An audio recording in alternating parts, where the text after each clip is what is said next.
Hoardings కానీ ఫ్లెక్సీలను కానీ తొలగించలేదు. కేవలం అది మున్సిపల్ అధికారులు చేసినటువంటి పని, దీనికి రాజకీయానికి సంబంధం లేదని చెప్తున్నారు. ఏదేమైనా నల్గొండ మున్సిపల్ కార్యాలయం దగ్గర ఉద్రిక్తత చోటు చేసుకుంది. మాజీ ఎమ్మెల్యే భూపాల్ రెడ్డి పోలీసులు అదుపులోకి కూడా తీసుకున్నారు. అయితే బీఆర్ఎస్ నేతలే రౌడీజంగా లోపలికి వచ్చి ఆందోళన చేశారని చెప్తున్నారు. ప్రస్తుతం మనకి మాజీ ఎమ్మెల్యే భూపాల్ రెడ్డి ఉన్నారు. భూపాల్ రెడ్డితోనే మాట్లాడదాం. భూపాల్ రెడ్డి గారు నమస్తే. నమస్కారం. భూపాల్ రెడ్డి గారు, ఏంటి గొడవ కారణం ఏంటి? అసలు కారణం ఏం లేదు. ప్రతిసారి కూడా ఎవరైనా కాంగ్రెస్ పార్టీ అయినా, బీజేపీ పార్టీ అయినా, కమ్యూనిస్ట్ పార్టీ అయినా, తెలుగుదేశం పార్టీ అయినా, సిపిఎం పార్టీ అయినా, ఇంకే పార్టీలైనా రాజకీయ కోణంలో వాళ్ళు వీలైనప్పుడు వాళ్ళు ఫ్లెక్సీలు పెట్టుకుంటారు. వాళ్ళ కార్యక్రమాలు ఉన్నప్పుడు వ్యవహారం చేసుకుంటారు, తప్పులేదు. దాంట్లో ఎవరం కూడా అబ్జెక్షన్ ఉండదు. కానీ మాది 21వ తారీఖు నాడు ఈ రోజు కార్యక్రమం ఉంది కేటీఆర్ గారిది. నిన్న పర్మిషన్ దాని మీద ఇష్యూ నడుస్తుంది, అది కోర్టులో ఉంది. కోర్టులో ప్రాసెస్ జరుగుతుంది. రాత్రి 1 గంట నుంచి ఇవి కావాలని ఫ్లెక్సీలు తీసేయడము, తర్వాత కాంగ్రెస్ పార్టీ ఫ్లెక్సీలు ఎప్పుడో నెల కింద 2 నెలల కింద పెట్టిన ఫ్లెక్సీలు కూడా ఇప్పటికీ అట్టనే ఉంచడము, తర్వాత మాకు కావాలని తీసేయడము, ఇవన్నీ చేస్తుంటే అసలు కమిషనర్ గారినే మనం అడుగుదాం, అసలు ఏంది ఇది మంచి విధానం కాదు, ఎవరినైనా ఇబ్బంది పెట్టొద్దు, ఏ పార్టీని కూడా ఇన్సల్ట్ చేయొద్దు, ఇది కరెక్ట్ కాదు. ప్రోగ్రామ్స్ అయిపోయినాక తెల్లారి తీసేస్తే ఎవరికి అభ్యంతరం లేదు, ఇంకా మా ప్రోగ్రామే అయిపోలేదు, దాని గురించి అసలు కమిషనర్ దగ్గరికి పోదాం. కమిషనర్ దగ్గర పోయి బాధ్యత ఆఫీస్కే పోయినాము. ఆఫీస్కి పోతే అక్కడ ఉన్నటువంటి వాళ్ళు ఏం చెప్పారంటే, ఆ కమిషనర్ గారు లేరు, కమిషనర్ గారు మన ఫీల్డ్ లో ఉన్నాడు అంటే పిలిపియండి అని చెప్పినాము. అప్పటికి సిఐలు వాళ్ళందరూ వచ్చిండ్రు. సిఐ గారికి ఇట్లా వచ్చిన తర్వాత వీళ్ళందరినీ బయటికి పంపించండి, మీరు ఎమ్మెల్యే గారు మీరు కూర్చోండి, నేను కమిషనర్ గారిని పిలిపిస్తా అని చెప్పిండ్రు. పిలిపిస్తా అంటే ఓకే అని మేము అక్కడ కూర్చున్నాము. కూర్చున్న తర్వాత ఒక 15-20 నిమిషాల తర్వాత వచ్చి కమిషనర్ గారు రానంటున్నాడు, మీరు వేరే ప్రోగ్రాంలు ఉన్నా ఇక్కడ మేనేజర్ గారు ఉన్నారు, ఏదంటే మేనేజర్ గారితో మాట్లాడి పోండి అని మాట్లాడారు. మాట్లాడిన క్రమంలో నేనేమనంటే, ఇది కరెక్ట్ కాదు కదా సిఐ గారు, నేను అప్పటికి 15-20 సార్లు కమిషనర్ గారికి 20-30 సార్లు ఫోన్ చేసి ఎత్తాడు. మరి మీరు ఫోన్ చేయండి అంటే సిఐ గారు ఫోన్ చేస్తే కూడా ఫోన్ ఎత్తకపోతే ఇది కరెక్ట్ కాదు కదా, కమిషనర్ గారు వస్తేనే మాట్లాడాలి, ఇది ఒకసారి మాట్లాడు, ఒక ఇష్యూ అందరికి ఒకే విధంగా అందరికి ఒకే న్యాయం ఉండాలి, ఇది కరెక్ట్ కాదు అని కమిషనర్ గారితో మాట్లాడాల్సిన అవసరం ఉందని నేను అన్నా. అంటే నన్ను వాళ్ళు ఉండి ఇది కాదు, ఇది అట్లా కాదు, మీరు అరెస్ట్ చేస్తాం అనేది అంటే, నేను అట్లా కాదు, మీరు ఏదన్నా ఉండని మీరే చెప్పిండ్రు కమిషనర్ గారిని పిలిపిస్తాను, ఇది కరెక్ట్ కాదు, ఇది ధర్మం కాదని నేను మాట్లాడుతున్నటువంటి క్రమంలో కమిషనర్ గారి రూమ్లకు కాంగ్రెస్ గుండాలు ఇద్దరు వచ్చి నా మీద పూల తొట్లతోటి అటాక్ చేస్తుంటే 3 సిఐలు అక్కడ ఉండి నా మీద దౌర్జన్యం చేసి నన్ను పట్టుకొని నా మీద అటాక్ చేయించిండ్రు. ఇది ఎంతవరకు ధర్మము? ఎవరు అక్కడ పూలకుండీలు లేపిన దృశ్యాలు కూడా కనబడుతున్నాయి. ఆ పూలకుండీలు లేపి విసిరింది ఎవరు? బీఆర్ఎస్ కార్యకర్తలా, కాంగ్రెస్ కార్యకర్తలా? కాంగ్రెస్ కార్యకర్తలు. ఆయన ఆల్రెడీ పేర్లు ఉన్నాయి. ఇప్పుడు ఆయన ప్రెస్ లో మాట్లాడింది కదా, ఆయనే మాట్లాడింది కదా, నాలుక కోస్తాడట కదా. నా నాలుక కోస్తాడా? ప్రజలు ఎవరు నాలుక కోయాలనో వాళ్ళ నాలుకే ప్రజలే కోస్తారు. ఇది కరెక్ట్ కాదు, ఇది కరెక్ట్ విధానం కాదు. ఈ రౌడిజం, ఈ గుండాయిజంతో రాజకీయాలు చేస్తే ప్రజలు ఏ విధంగా బుద్ధి చెప్పాలనో అట్లే బుద్ధి చెప్తారు.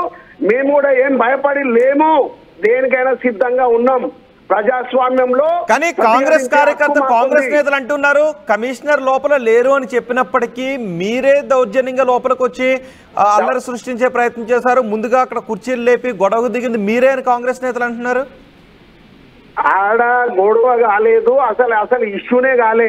ఆ గుండాలు, కాంగ్రెస్ గుండాలు లోపలికి వచ్చినప్పుడు ఈడ మేము బీఆర్ఎస్ పార్టీ నాయకులము కార్యకర్తలము ఉన్నప్పుడు పోలీసు వాళ్ళు వాళ్ళని ఎట్లా లోపలికి రానిస్తారు?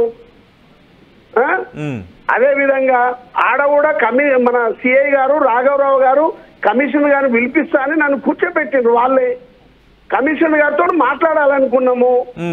కమిషనర్ గారి దగ్గర పోకుండా బయట నిలబడతారా? ఆఫీసు పోతేనే కదా కమిషనర్ ఉన్నాడు లేని తెలిసేది.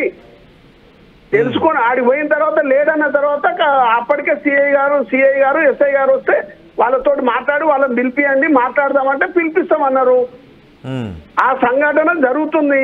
అంతలో ఈ కాంగ్రెస్ గుండాలకు ఏం అవసరం ఉంది ఆడికి రావడము? మాకు లేరా పార్టీ నాయకులు కార్యకర్తలు మమ్మల్ని అభిమానించే నాయకత్వం లేదా?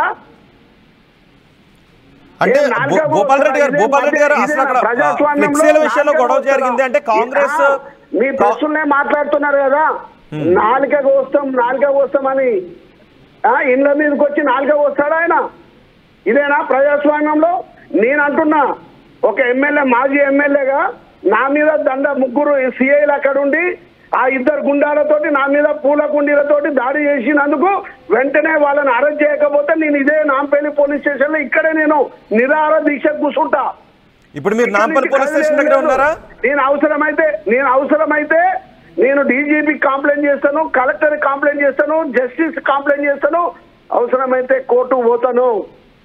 ఖచ్చితంగా ఎవరైతే గుండాలు వాళ్ళని అరెస్ట్ చేసి, ఎవరైతే సిఐలు ముగ్గురు సిఐలు ఎవరైతే వారికి సహకరించి ఆ గుండాలతోటి నా మీద పూలదాడి చేయించిండ్రో వాళ్ళని అరెస్ట్ చేయకపోతే, వాళ్ళ మీద చట్టరీత్యా చర్య తీసుకోకపోతే ఇక్కడి నుంచి కదిలేదు లేదు. ఇదే పోలీస్ స్టేషన్ లో ఉంటా, ఇక్కడే ఉంటా.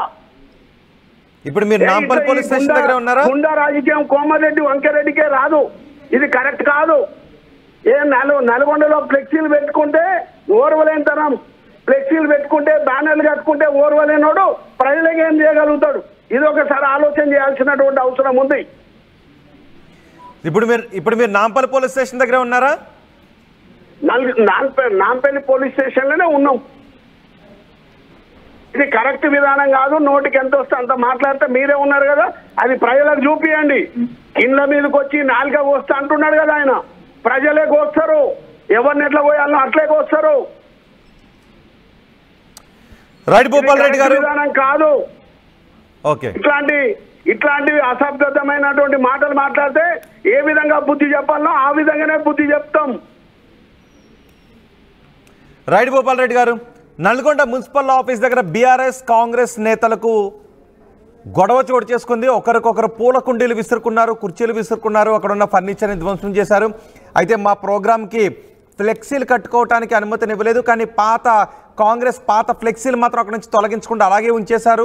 దీని గురించి అడగడానికి ఆఫీస్కి వెళ్తే కాంగ్రెస్ నేతలే మాపై దాడి చేశారు అని భూపాల్ రెడ్డి చెప్తున్నారు. కాదు, బీఆర్ఎస్ నేతలే ఇక్కడ కమిషనర్ లేకపోయినప్పటికీ లోపలికి వెళ్ళి దౌర్జన్యం చేసే ప్రయత్నం చేశారు, అందుకే గొడవ చోటు చేసుకుంది అని కాంగ్రెస్ నేతలు ఆరోపిస్తున్నారు. మొత్తానికి పోలీసులు మాత్రం అక్కడికి వచ్చి ఇరు వర్గాల వారిని ఆపి అక్కడ నుంచి బీఆర్ఎస్ నేతలను అరెస్ట్ చేశారు. ప్రస్తుతం భూపాల్ రెడ్డి కూడా నాంపల్లి పోలీస్ స్టేషన్ దగ్గర ఉన్నారు.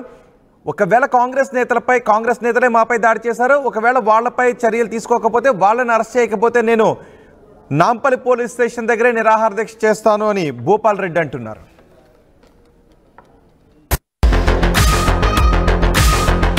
Fast track your career with programs tailor-made for the industry. KLH Global Business School.